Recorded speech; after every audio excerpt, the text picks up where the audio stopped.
Some brands offer you low finance, or cashback, or servicing. Renault don't do ors. We do ands. The Renault Kadjar with 1.91% APR and €1,000 cashback and 3 years servicing, saving you thousands. Renault, the brand with the ands. Visit your local Renault dealer.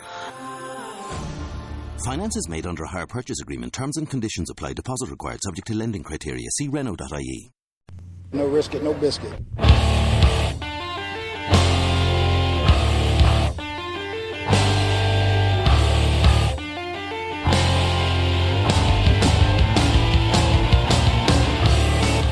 Coming from the Arizona desert, presented by SBNation.com. For Arizona Cardinals fans, by Arizona Cardinals fans, with outsider and insider's perspectives. This is Revenge of the Birds.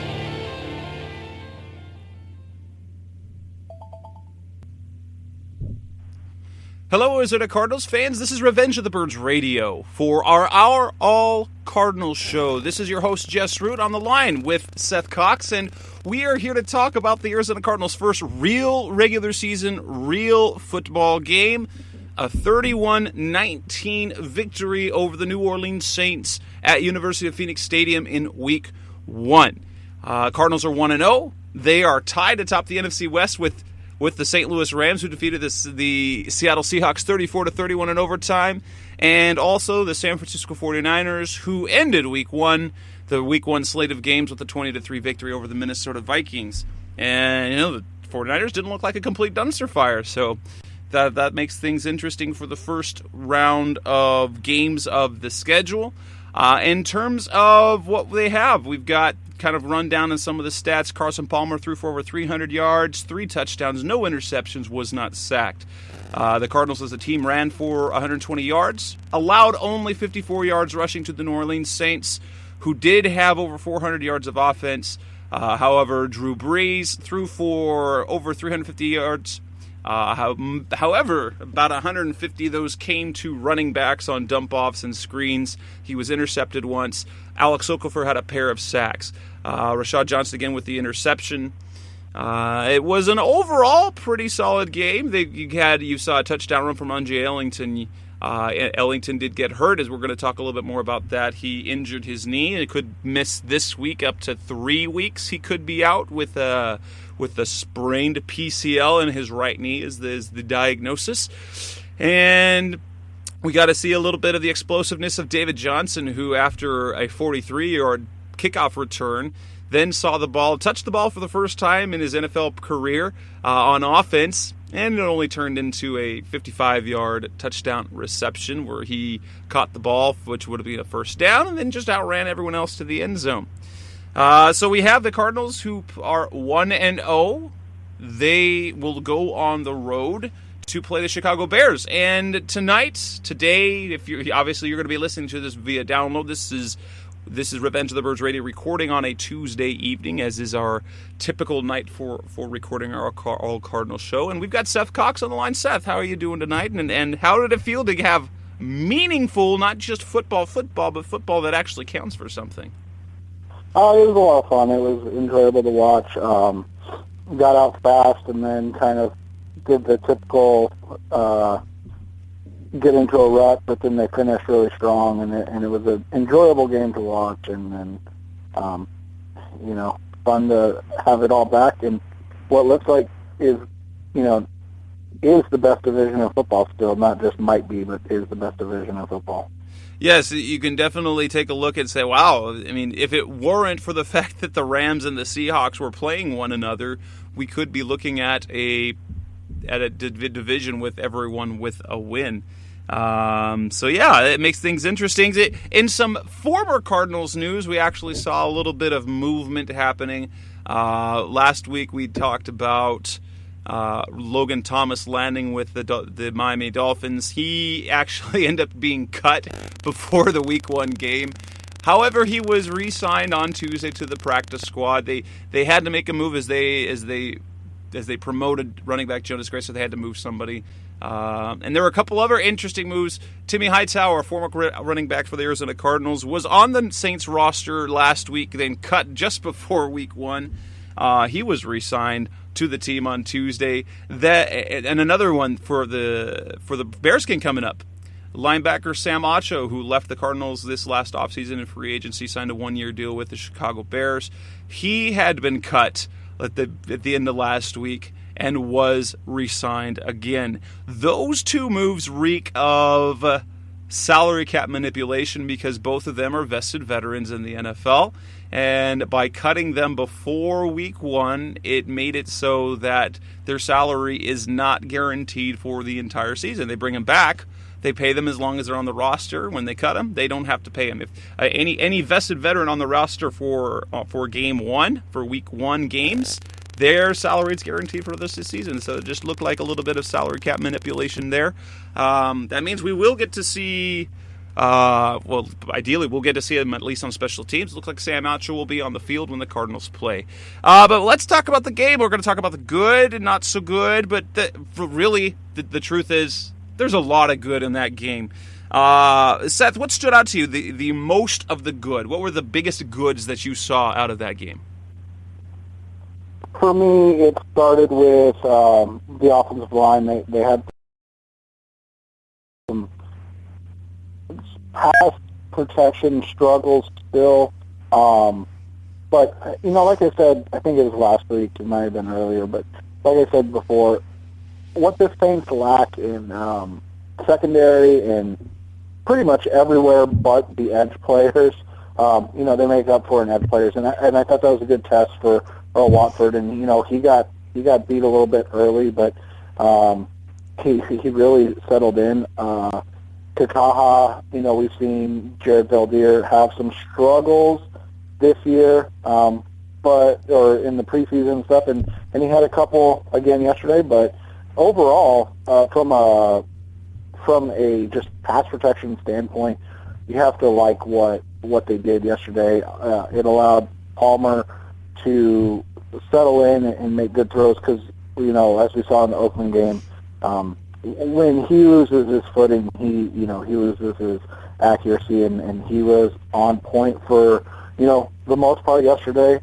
And then in the running game, something that has been overlooked since the Mike Upati injury, but Ted Larson's the best offensive lineman on this football team right now. Stop it! No, just stop that. You can't say that. That's awful. No, but good. That's actually really good. Ted Larson being effective now. Actually, I wonder how much of his struggles last year, or the struggles that we perceived, because he was a guy. I mean, obviously the coaching staff trusted him.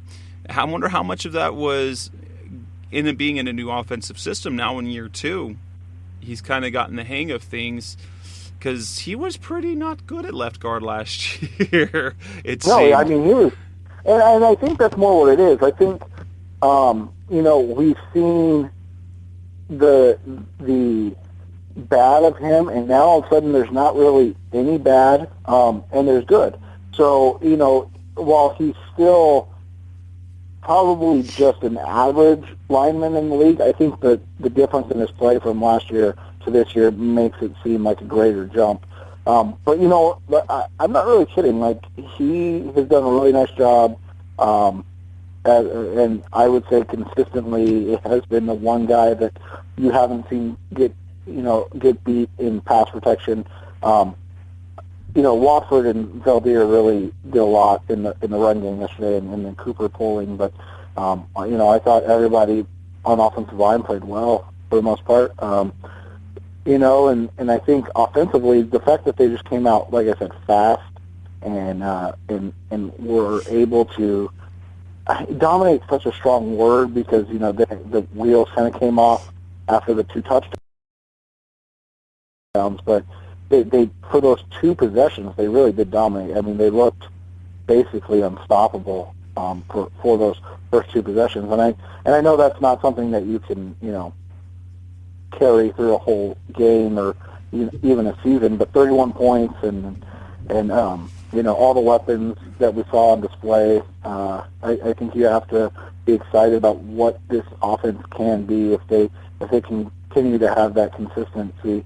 And I thought the second half and the adjustment to rely more on the run game really kind of led to everything just gelling, and what that what the outcome ended up being was because of that.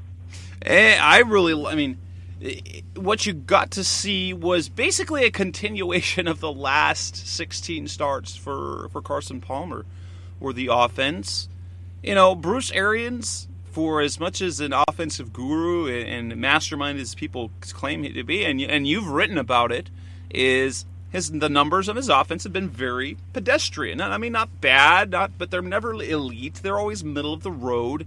But they have an offensive system that's explosive. It's a big play threat. But if you look at what Carson Palmer at quarterback has done for the Cardinals, I believe of the last 16 games, they're averaging. Last year I think it was 26 points a game, and that dropped down.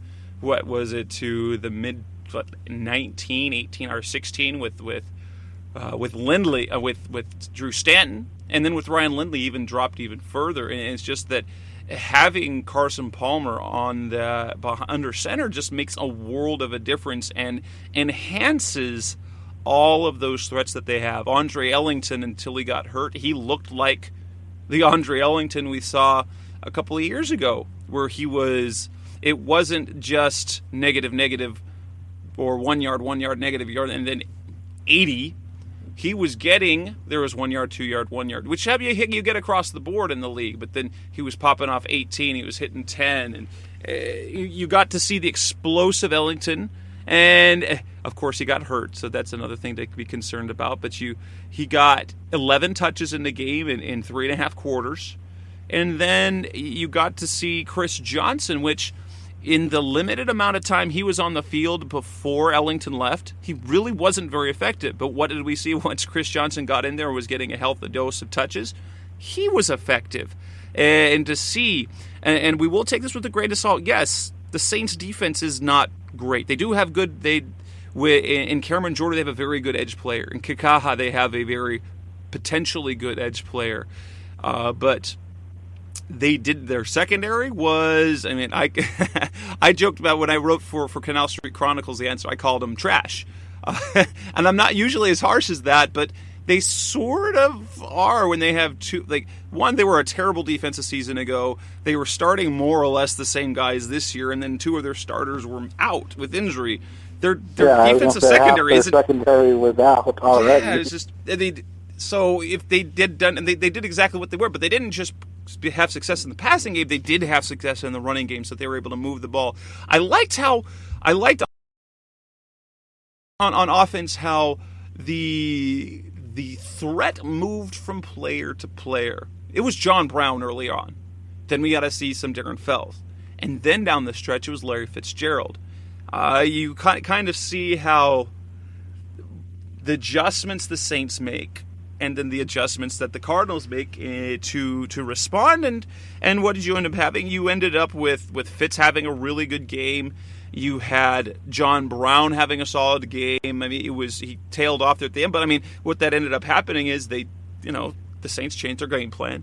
Darren Fells had the best tight end game that the Cardinals have had since 1989 with Rob Awalt. And I do remember that happening with Rob Awalt. That's only for the most faithful of Cardinals fans who remember back in the first couple of years when they actually. I was 3. I don't. Yeah, remember. Just stop it, you little young one. I remember it, but it was back in the day. The Cardinals had two very promising tight ends in Jay Novacek and Rob Awalt. They both left after 1989 and ended up on the Cowboys on those teams, and ever since it's been bad to Freddie Jones, who was okay. And I'm not going to get too excited after one game because tight ends don't get a lot of production in the office, especially when you've got the weapons that the Cardinals have now. But there was just so much offensively you really liked. There really isn't anything to complain about offensively except for a couple of breakdowns in pass protection. Early on, Carson Palmer was kept clean. He looked comfortable. He looked sharp. Andre Ellington looked explosive. there's not really much other than just nitpicking that you can complain about what happened offensively. No, and I think, like I said, my biggest complaint was with, Bruce Arians going Bruce Arians in, kind of the midway through the first quarter, through the second quarter, where he kind of forgot about the run game. And that was honestly my biggest complaint, and he came out and corrected that in the second half, and I think it was something like 12 runs and 14 pass attempts in the second half, or 15, and then, in the first half it was something like 8 runs for the running backs and 20 pass attempts. So, that's where, I think you saw the stagnation of the offense, and now, you saw in the second half, you saw it kind of wake up and open up, and I think what that does is allow them to kind of, as you said, work through different options. All of a sudden, they have to respect the run game because it's actually not just a threat, but it's being used. And then you go from there that you have, John Brown being double covered a lot of times. So that's keeping Larry Fitzgerald and Darren Fells and J.J. Nelson in single coverages.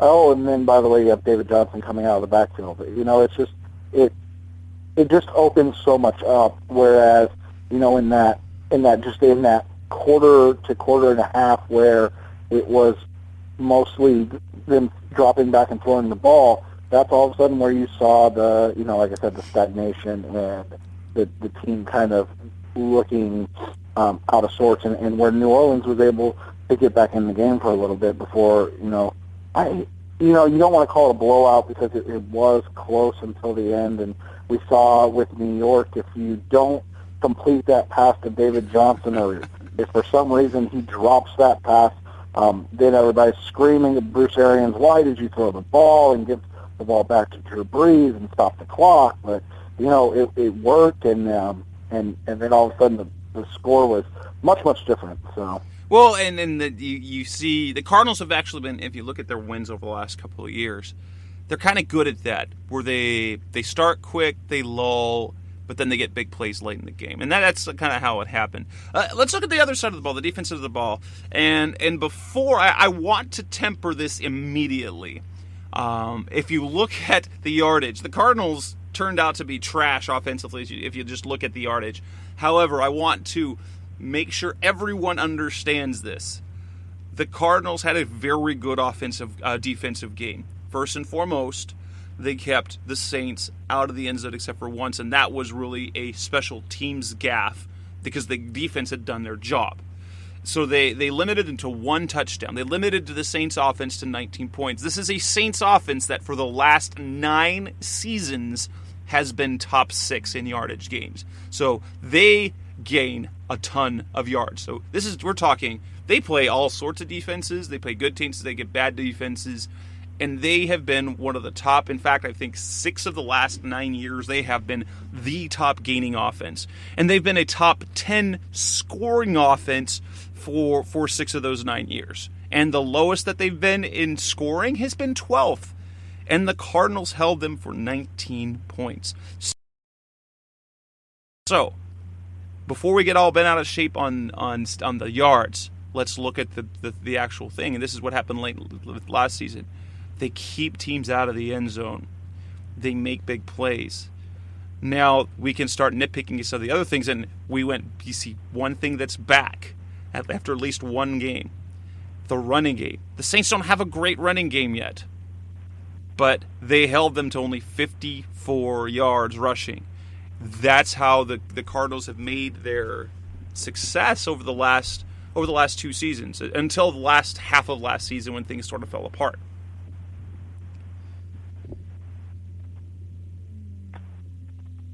Yeah, and I mean, when you look at the defense and what the defense was able to do, it just, as you said, it was dominant against the run, and then the pass defense, it's just such a, this is what I was texting a couple of friends, mutual friends of ours, this today, and what it is with the Saints, and what really happens is, The Saints killed them, short. That was obvious. Everybody saw that.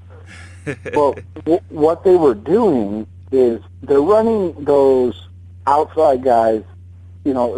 First off, the Cardinals are in. They do a lot of man coverage on the outside and blitz from the inside.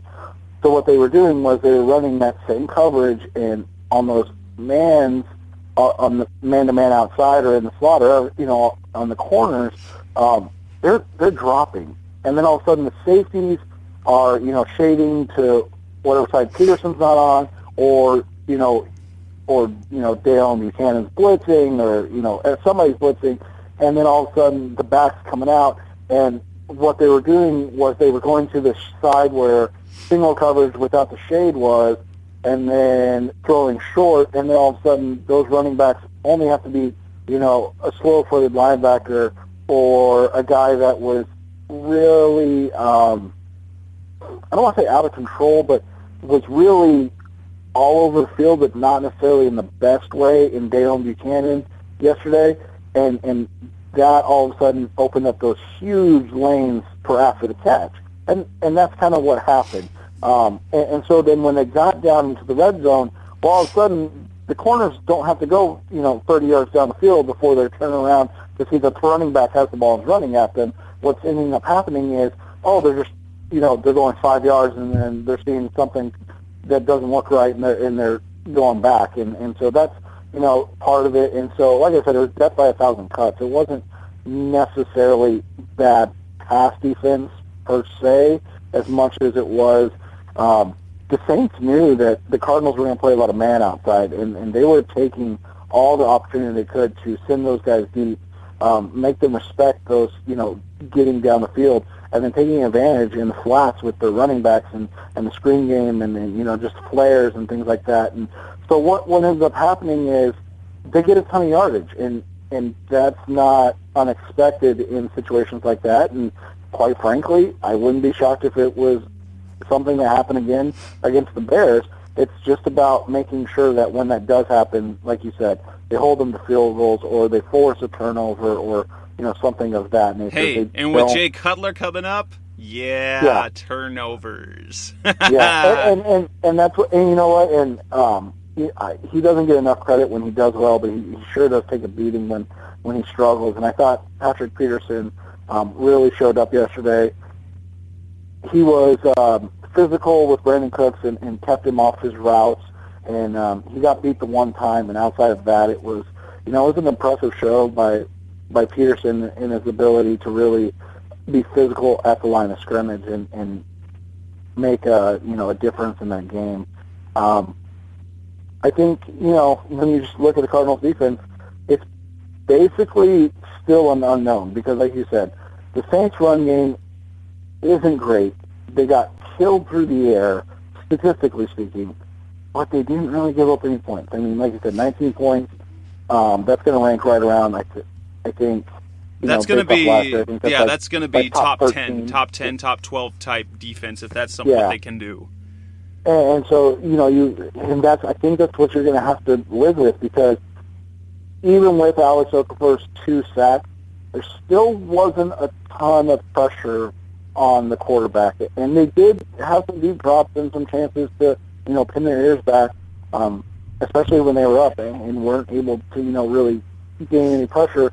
But it didn't really matter. So, like you said, it's nitpicking.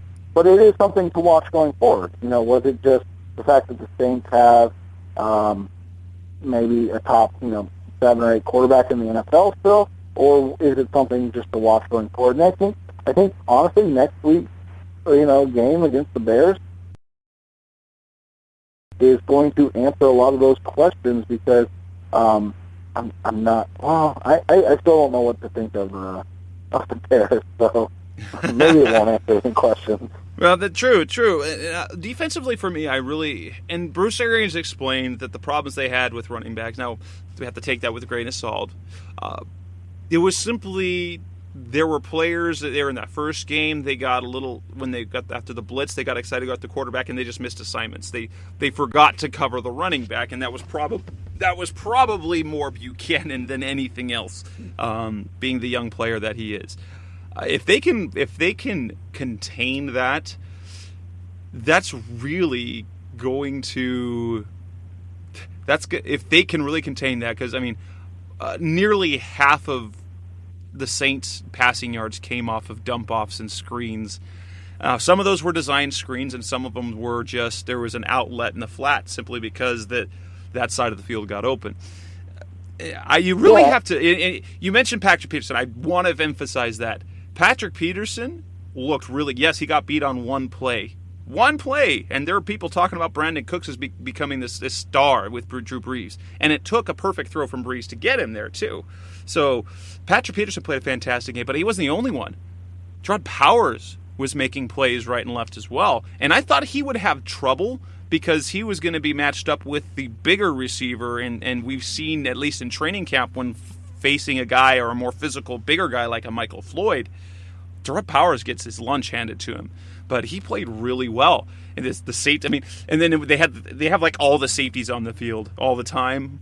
So you got a good feeling from what they did. Powers got the defended ball that then ended up the interception for Rashad Johnson. Rashad doing so many things. It's just there's lots to like. Alex Okafor even picked up a couple of sacks, though. As you can attest to this, what were the types of sacks he got? They were cleanup sacks. It wasn't a straight he beat his man and got the quarterback. There was pressure from a few places, including him. Breeze scrambles a little bit. Okafor grabs him. Yep, and that's something you and I have talked about before. Is that's who he is as a pass rusher. That's not a bad thing at all. No. Like that's a really important thing to have. That's what gets guys like Pernell McPhee paid $9 million a year by the Chicago Bears. But it will in games with a better offensive line. So not next week because the Bears' offensive line is awful. But in other games, it could become an issue where they're not able to generate a consistent pass rush. But he's a guy that's going to, like you said, he's going to clean those up, and he's going to do them consistently well, and that's what makes a huge difference in the game is because before, the Cardinals didn't even have anybody to clean up, or if they, when they had John Abraham that 1 year, they didn't really have anybody to clean up still. They had, to blitz Darrell Washington, and Calais Campbell was kind of the cleanup guy, but this is a defense that's close to being putting it all together.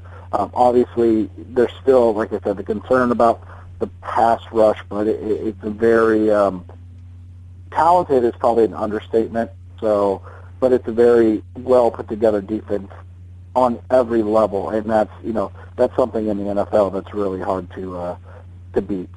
Let's talk about some of the smaller parts. Obviously, we need to look forward at least for probably this week, maybe the next 3, with Andre Ellington on the bench. He sitting out with another injury, and maybe this is what we're seeing. Maybe this is the player that Ellington is. He will be an impact player when he's healthy, but he won't always be healthy.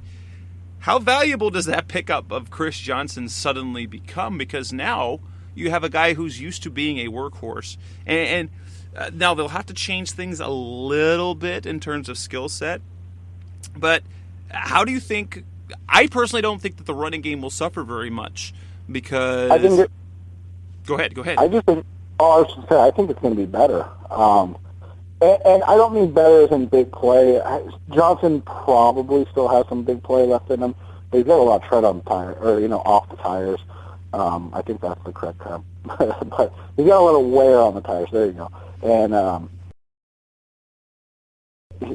so I think what's going to happen is I think you're going to get a more consistent run game. So as opposed to needing that, what was it? Those 2 15-plus yard runs that Ellington had to get his, I think he was at 6 yards per carry average. You're going to get a lot of 4.5 yards per carries, and that's okay. That's keeping an offense on time, and that's allowing the the script to kind of just flow throughout the game. And it allows Johnson to do what he's used to doing, and that's get into a rhythm. He's not nearly as effective as a reliever coming off the bench for a couple of plays. That's something that Stephon Taylor's able to do ably, or even Jonathan Dwyer could do.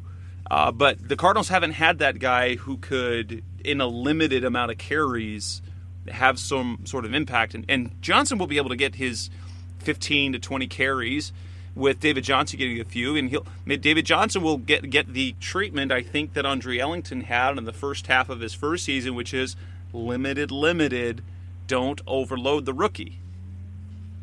Yeah, and I think when Ellington does come back, we're going to just see kind of a shift of David Johnson down as opposed to Chris Johnson. And, and I could be completely wrong. I was wrong about Ellington. I championed, I created the free Ellington hashtag 2 years ago. I was a big advocate of this is a guy that can be an every down back. I just didn't take into account the fact that dude's never healthy, like at all. And he had all sorts of foot injuries, and then, well, heck, when he was drafted, he had hamstring issues. So yeah, he's had foot, ankle, I think knee, and hamstring injuries throughout his career, and that goes back to I think his freshman year of college. I think every year in college he's had some type of leg injury, and so it's just a continuation of it. And it's not that he's, he's fragile, because it's not the same injury over and over. It's a different injury all the time. And so maybe it's just the way he's built or something like that, but you just hope he can get healthy. Honestly, I don't want to see him pushed to get back. This is, as much as the NFL is a week-to-week thing, and you can't look ahead.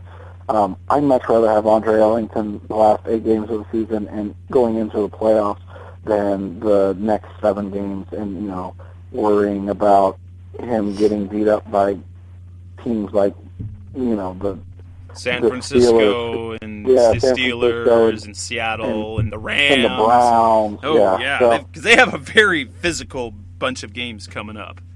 So, you want him healthy at the stretch run, and you want to give Johnson and Johnson the chance to kind of form a dynamic duo and see what happens. And if it doesn't work, then when Ellington comes back, or when he's ready, you insert him. If it is working, then you don't change anything, or you just, slowly, change the dynamic, and maybe, like I said, David Johnson takes a little bit of a back seat for a couple weeks and lets Andre Ellington get back into it. Just little things like that. But I don't think it's going to really make a difference, to be completely honest. I think Chris Johnson's a veteran. Knock on wood, he's never had any, I don't think he's ever missed a game in his career. So he's just a guy. One game his rookie year. Yeah, so exactly. That's just, that's... We're talking about a guy that's missed at least, 3 games every year in his 2 years in the league, and now it's going to be 3. So versus a guy that's missed 1 game in 8 seasons in the NFL and has rushed for over 10,000 yards or close to 10,000 yards in that time frame. So consistency is kind of the name of the game in Chris Johnson, and I think that's what he'll be. And I think he's going to be a guy that gets you 65 yards a game on his, 15 carries, and you're kind of just, okay, let's keep going. That would be great. And maybe it's closer to 75 yards, and he's over 4 yards per carry, but I think, honestly, that's what he'll be. And like you said, that's going to be great for this offense because it'll keep it on time and allow, David Johnson to come in and do some special things like he did in the game. The kid got 5 snaps and 1 touch. I know we're all ready to proclaim him the savior of the running game, so to speak, but 5 snaps, 1 touch. They did target him one other time. They did target him one other time in the passing game, and it, that didn't go so well. Yeah. And I think, and you nailed it. They're going to baby him along. So maybe this week he gets 5 to 8 touches, or maybe even 10. Maybe he gets into double digits. But I wouldn't be shocked if Stephon Taylor got, kind of that running back 2 carries type thing, as opposed to maybe not snaps, but just in terms of the carries and stuff like that. Yeah, he becomes the reliever, and then they use David Johnson simply in a passing game, where he can be right away he can make a difference. But the tight end position, you got Darren Fells with this big game. Let's go with that hyperbole. Is Darren Fells the answer at tight end? I don't think it matters. I think what he did and what he is doing as a run blocker is more important than that, huge statistical game he has. If anybody listens to this and wants to trying to get fantasy insights, don't pick up Darren Fells, because I don't think it's a week-to-week thing. I think it's I don't think it's an every week thing. I think it's a week-to-week thing. I think it's something that when the situation dictates, and it dictated it this week, that he was the guy open on a lot of plays, because, like I said, they had a safety shading John Brown. They were playing very physical with Larry Fitzgerald and J.J. Nelson, and Michael Floyd was out. I mean, he got the start and played a couple snaps, but he was out for most of the game. So, I think it's just going to be whatever the situation dictates. If it's a good game for Darren Fells to get the ball, he'll get the ball. I think the only consistent thing you're going to see every week is going to be Chris Johnson, at least for the next 3. John Brown and Larry Fitzgerald. And Larry Fitzgerald, in terms of, he's going to be the guy, like you said, in late game situations, on third downs, when they need 6 yards, he's going to be the guy. So, let me give you a stat that I came across as I charted the game. You know where he got the bulk of his targets? Between the 20. It was off play action. 4 of his 6 catches came on play action. And so they used Carson it. Had like, and Carson had like, how many completions did he have off play action? Because he had a couple, I remember. I think it was like 6 or 9 or something like that. I don't know, but they used play action a little bit more than they'd have in the last couple of years. But 4 of Fitz's catches were on play action. I believe that wide open play down the field where Fitz overthrew him, I believe that was play action. I have to go back and look at it. I think that was a play action as well. And so the way they were getting him open was getting him the ball was basically off the running game. And he ran some really good routes. He made a catch, and he got a quick catch, and he was able to turn around quickly, go to the other way to pick up some yards. But it was a solid Fitz game. It wasn't a huge Fitz game, but if you get Fitz 80 yards receiving, you get John Brown 50 yards receiving. Sometimes he's going to hit the 100, and he's the 82 yards that Fells is going to get is going to be 40, and it'll be 90 for John Brown. So, especially if any of you guys who listen are doing fantasy football, you are probably not going to like any of the Cardinals receivers except for maybe John Brown. John Brown, I'm going to tell you this, is the Cardinals' number 1 option on offense because he can do so many things. That doesn't mean he'll be the one who gets the ball the most. He's just the one that they kind of look for as route number 1. Yeah, he's the guy that's going to push the ball deep, right now. So that's what they're, doing right now is they're pushing the ball deep and they're trying to open up the field for the underneath stuff, and they did that. And, I think, like you said, John Brown's the only consistent threat in that passing game. Like I said, I think Fitz is going to get, what do you have, 6 or 8? Do you have 6 this game? Yeah. So you're talking about 6 for 86 or whatever it was. Obviously it's one game, but that's like 96 catches and 1,300 yards. Like that's a phenomenal season. But that's still 5 and 60.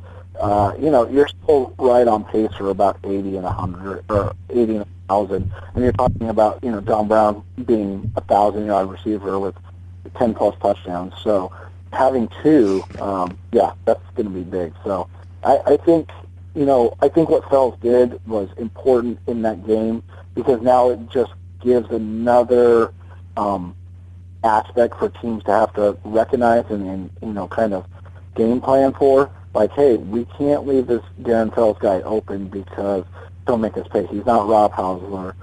He's not John Carlson, who are going to drop catchable passes. Right now he is making it so it's difficult for other guys. He's making it difficult for other teams to say, okay, we don't have to worry about the tight end position for the Cardinals, which has been kind of they can ignore. They really could just ignore. Yeah, and so now all of a sudden, they don't have to ignore the running game, which was happening, and now they don't, or they can't ignore the running game, which was happening, and now they can't ignore the tight end. So all of a sudden, instead of it just being, the Cardinals are loaded with weapons at wide receiver, now they have a lot of talent all over the field, and so that's important. If you look at the offensive line play we sort of talked about, the two players that got particular praise, and it came out in press conference with Bruce Arians, it came out in the radio interview Steve Keim did with Arizona Sports Monday morning, and I wrote about it on RevengeOfTheBirds.com, is Earl Watford and Jonathan Cooper really were worth the praise. Cooper played well. He had a couple of mistakes. He had the holding penalty. He got tossed on a play he was supposed to pull on. Watford got beat early on a couple of pressures. I think the stats say on Pro Football Focus is that he gave up, there's World Watford, one hit, and the only hit that Carson Palmer, that they get credited that Carson Palmer getting hit once, and he gave up 3 pressures. Overall, 10 pressures out of, 31 backdrops, or dropbacks, and plus another 2 scrambles, so 33 dropbacks. And then you've got, decent pressure. They ran the ball well, and it was good to see. Jonathan Cooper had a good game, and let's hope he doesn't get hurt. And Earl Watford playing a tackle position, which when he was drafted in the first 2, who knew? I didn't even know he could play tackle. And he did an okay. I mean, Bobby Massey had games like this. He was essentially Bobby Massey. Yeah, and that's something that you and I talked about in the offseason on a couple of the podcasts, that if Watford got the chance, I didn't think he was going to give the position up. And because he's at worst equal in the run game, and so if he's equal in the run game, he's going to eventually surpass him in pass protection. Like I said, he got beat early a couple times, but from there he really settled in and did a nice job against a guy that's talented. Yes, he's had 20 sacks over the last 2 years.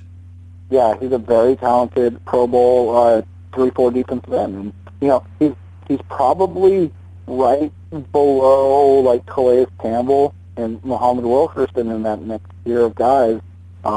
He's obviously nobody's J.J. Watt, but he's probably right below those 3 as maybe number 4 or 5 on the scale of 3-4 defensive ends, and this is a guy that's his first start ever.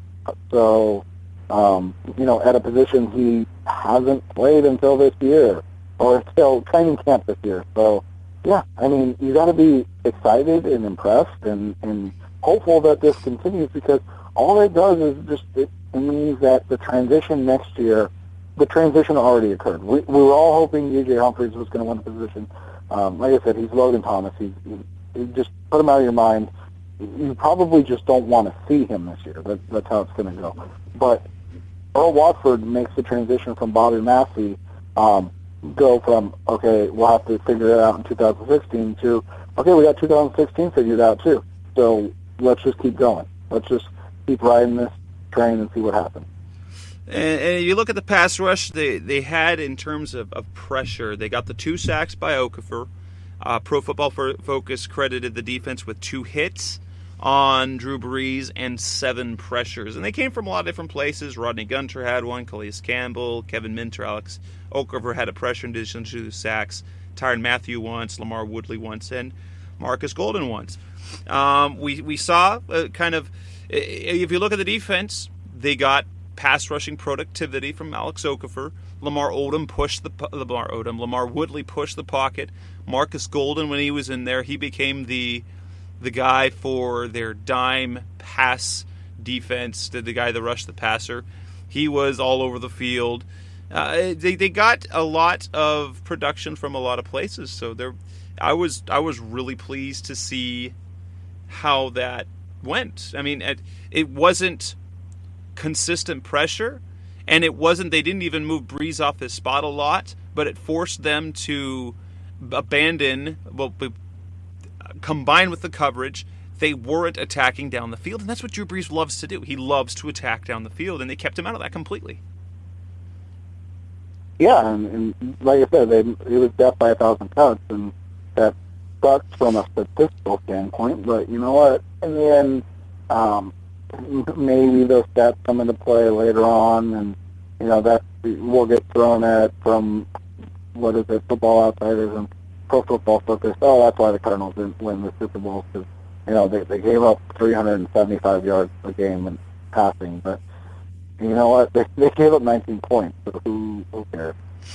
They can. The opposing off. It's not ideal, but they can gain 500 yards a game if they're only giving up 19 points, because that's going to put them in a very good group. And I found the stat. Sean Church had it. I knew Sean had it. Palmer was 5 of 6 for 119 yards and a touchdown on play action passes. So four of those went to Larry. Yeah, so the only one that didn't was the touchdown. So that, like you said, that's huge. I mean, because they have to take account for the run game, all of a sudden that makes everybody else that much more viable. I don't think people understand how important that is to not just the run game success, but the passing game success, and what that can mean going forward for this team. Looking forward to the Chicago Bears this weekend. Have to look at they don't have the elite edge rusher. They do have a Pernell McPhee, a guy the Cardinals wanted to go after. They defensively still have a lot to. They definitely aren't there defensively, and offensively they have an offensive line that is not great. They do have a very good, talented running back in Matt Forte, and a quarterback who, when he is on, Jay Cutler is as good as anyone, but he's also prone to turning the ball over, especially with pressure in his face. And he is a guy who will test his windows. What do you expect? What do you hope to see from the Cardinals this weekend? After what you saw on Sunday, what do you think we can see on this upcoming Sunday now that's on the road? I think you start with realizing that it is just that, it's on the road.